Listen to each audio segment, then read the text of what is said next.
So now that this is behind us and we are moving forward, I have a couple of things to say to all my haters out there that are dead set on targeting me, my business, even my family. Look, the internet is a place where people gravitate towards the commentators that they favor. And though these commentators vary in opinion and approach, one thing is understandably common amongst them all: their followers cherish and value their word.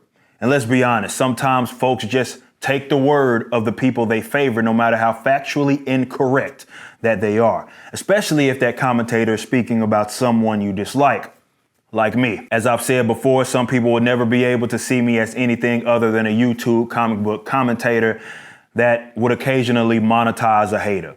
And though I've done far more than that over the last 18 years, it can be difficult for people to see me in a light that differs from how they discovered me. So they don't see me as a multi-million-dollar business owner. They never can see me as that. They see me as a man that just outkicked his coverage. To them, everything I do is wrong. And if the commentator that you're fond of speaks so confidently about me, you don't even consider if they're talking out their behind. That's because you value their opinion over mine, and this especially seems to apply in an instance that I don't say anything in response. But as I've said before, I move a lot differently now that I employ so many people. You must stop expecting me to sling mud with others. But just because I don't respond doesn't mean that I don't see it. It also doesn't mean that the nonsense levied at me isn't hogwash. It was quite interesting to watch people that have no idea what they're talking about insist that I'm the one moving with incompetence and going as far as to say that I'm going to bankrupt my company. Why would I say this? He shouldn't have done that. Dramatics over nothing burgers and successfully whipping people in a frenzy. Hilariously, they tell their audiences that I should even get new lawyers. But when I said I had rock star lawyers, I meant that I had rock star lawyers. So let me get to the real, as well as offer some of you some perspective. You can think I'm the dumbest person in the world, but underestimating me is foolish. I'm under no impression that I'm the smartest person on all issues, and that's why I employ people. When problems occur, it's not just me dealing with them. My team is full of people that are far smarter than I am in their respective fields. That's why they're there. YouTube and streaming tricks people into believing that the opinion they're exposed to the most is the righteous one. Maybe, just maybe, YouTubers' words aren't gospel, especially the ones with substance consumption problems. My lawyers practice daily in the areas of focus. Just because they aren't streaming all the time does not mean that they don't exist. And it sure as hell doesn't mean that someone who has never practiced in this area knows more than them. I never say or do anything against the advice of my counsel. Moving on a bit. I've learned a lot recently, and I'll be critical of myself. I was very naive despite being warned repeatedly. I gave a person or two the benefit of the doubt, and it got me burned. This is because I was far too focused on the end game, as you hear me say all the time. There is no fixed pie, and alternatives can thrive. And even if we aren't friends, at minimum, we could be cordial. But unfortunately, not everybody sees it that way. I don't seek to be some emperor of independence. The world doesn't revolve around me. If someone is an indie and they have more success than I ever did, good for them. Hell, I'll try to pick up some game and learn from them. I was wrong to assume that, again, everybody felt the same way. They saw the Rippaverse as a problem, and they've made it a mission to try to take me down a peg. Narcissism is a problem, and envy is a dirty son of a gun. Watching people project like I'm the one with the ego is pretty laughable. I should have known something was up when people would say that they were glad the vitriol was being levied at me, because it seemed to get enemies off of their backs.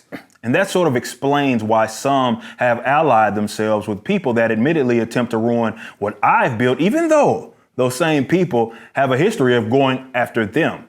I guess the enemy of your now bigger enemy is your friend. Glad I could contribute at least to your friendships as you congregate and gossip about me for hours on end. The fact that y'all are 40, 50, 60 years of age doing this is bizarre.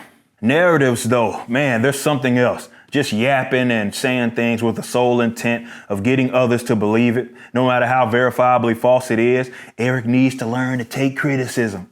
Then you conflate criticism with hate and project and act as if, again, I'm the one that's doing that.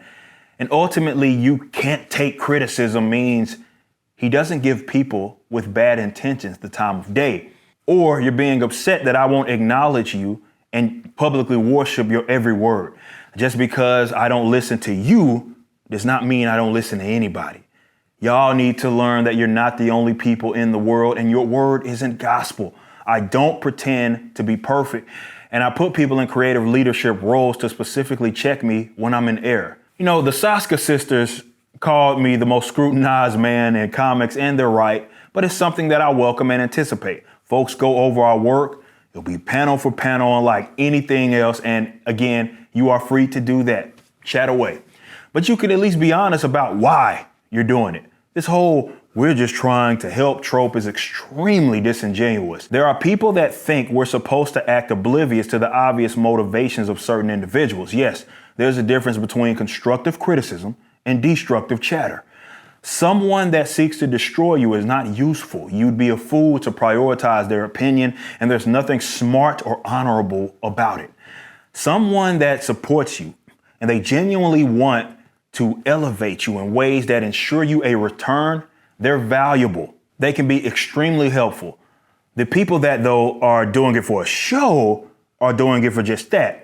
A show. It's content farming for views, likes, retweets with a side of jabs. That's your business, but call it what it is. There are also goofballs that have recently used this criticism lie to boost themselves up and conflate two concepts. They try to conjure a fake narrative only so they can suggest that they're the ones that are high and mighty and they can just take criticism, even though we know that's not true.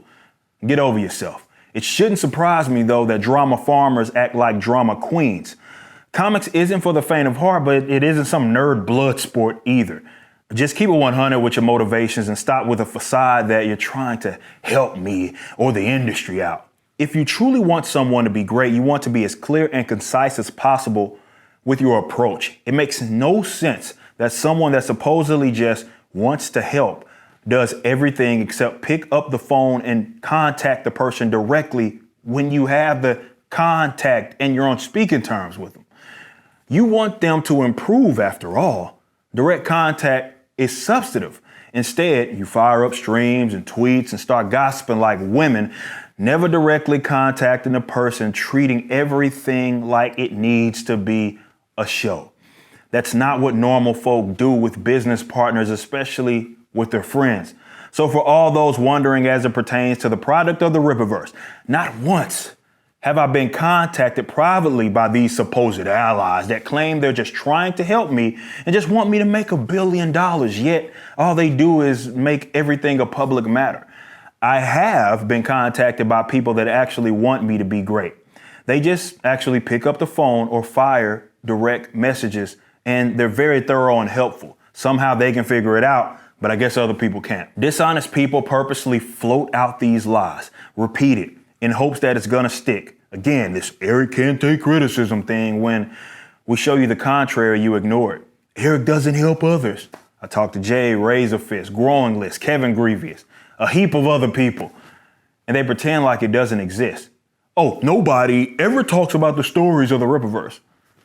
Despite the mountains of reviews, streams from the fandom are gilded. There's just so many examples to the contrary. You have to purposely ignore the enthusiasm of the Rippaverse. Eric did this, Eric did that, lying about our artist, and you repeat them over and over and over to convince other people of a lie that you want to be true so bad. The Rippaverse's success should not anger y'all as much as it does, but here we are. You're trying to speak it into existence. But I am realizing that these people don't actually like each other. It's catty, clicky stuff. I can follow my own advice here. Learn the difference between actual friends and those that are only being cool with you because it's advantageous to them at the time. They're waiting to throw you under the bus, especially if they think they have something to gain. Watching weirdos come after me and then try to present themselves like they're the benevolent, harsh critic unlike anybody else. Again, laughable. But you're really just a disingenuous person and nothing more. We aren't surrounded by yes men here at the Rippaverse. They just know how to properly communicate with people. But that explains why some think it's a threat when you are direct and honest with them. The constant attempt to delegitimize our business isn't gonna go away. That's partially why many are so mad. They're being forced to have to deal with the truth. They aren't as powerful as they think that they are, and the world doesn't march to the beat of their drum. They try to gaslight the fans of the Rippaverse because they just can't believe people love it and are having fun. You're a loser for going after our fans, but it does prove how emotionally distraught you are. You're popping blood vessels anytime someone says good things about the Rippaverse. But the claims or lending credence to fraud and scamming might be the dumbest part of it all, especially when you consider those that it comes from. We've delivered on every single product that our customers paid for. Over 100,000 orders and even more single items. Yet, there are people going after us with no self-awareness. Stuff happens, I get it. And there are things that you just can't account for. But bro, people are launching campaigns, missing their estimated ship dates, pushing it back, and going months without updating their backers. You have tens of thousands of dollars given to you, and you've given the people nothing. And you have the nerve to insist I'm the one scamming. But since people want to constantly tell me about myself, let me criticize and offer some advice. I don't care who you are, big or small, it is illogical to say that you want the industry to thrive when you put delivery of your product on the back burner. If you're going to say that me doing something that you don't like somehow damages the industry, then what exactly does your non-delivery do to the industry? Could that make people more reluctant to support other projects, especially the independent ones? Stop making excuses. And you're not slick trying to use us as a misdirection from your own sketchy behavior. Your books aren't being delivered. Your products, things you promised your audience, they're not being delivered because you're taking your sweet time to make sure typos and art errors are resolved. That has nothing to do with it. It's because you lack the discipline to complete the product. There's also time mismanagement. There are people with hundreds of thousands of dollars worth of unfulfilled campaigns, and they've not updated their backers for over a year. The Rippaverse was more profitable this year than it was last year. But pocket watchers are living under the delusion that we're having some cash flow issues. Yet there are people and businesses, even within the comic book industry, launching new campaigns despite going years without fulfilling others. Hopefully, you aren't launching campaigns to subsidize the previous one because you were reckless with the money. But imagine that, having all of these issues and spending several hours streaming about me, the company that delivers on well over $7 million worth of product. You're hustling backwards. Drama farming may be lucrative for a super chat or two, but that's not a sustainable practice, and it's bad for business. Even so, if the only way you can gain intrigue is by trying to plex with other creators, you've already lost. I'm now a comic book business owner that does commentary on the side, but no matter the credentials of some of you, your profession is not really as a comic book creator, is it? You're YouTubers that do comics on the side, and the lack of output highlights this. It's not a problem, but again, read the room. But let me conclude with this. Like I said earlier, people are going to criticize me like they've been doing for nearly 2 decades that I've been entertaining. They are entitled to their opinions. They're free to express them. We can't possibly expect to be liked by everybody. They can think I'm the worst writer in the world. They can hate our stories, the art, and think I'm so undeserving of the love that I receive. But if you look to me as your enemy, that's a you thing. It's not a me versus you thing. I see the jabs, but I'm not going there with y'all. I've had every opportunity to go scorch earth, but that's not happening. I'm not going back and forth with these people that despise me. Let them flap their gums, and I'm sure they'll even get some content out of this video. You see, I mean what I say. I want the independents to thrive. The mega corporate, broken, archaic model, it needs to go. Should there ever be someone that releases a campaign or in a campaign format and it makes more than what ISOM1 did, again, nothing but love from me. I value that over trying to one-up other YouTubers. It's not about this being some kumbaya where everybody's friends and we're helping each other, but everybody can grind and be great in their own right. I'm not in your way. We've learned that there are others that pay lip service to some of these ideas like independence and alternatives, but really all they want is an alternative that they're either in control of or they're the center of attention. So they see people that are perhaps more successful than they are as a threat. We have completely different end games, it does seem, and I guess that's okay, but I won't be going there with y'all. Plus, half of y'all can't make up your minds. When I ignore and refuse to acknowledge your position, I'm just this egotistical maniac. If I respond, especially in mild disagreement, I'm thin-skinned and should not be interacting with little old you.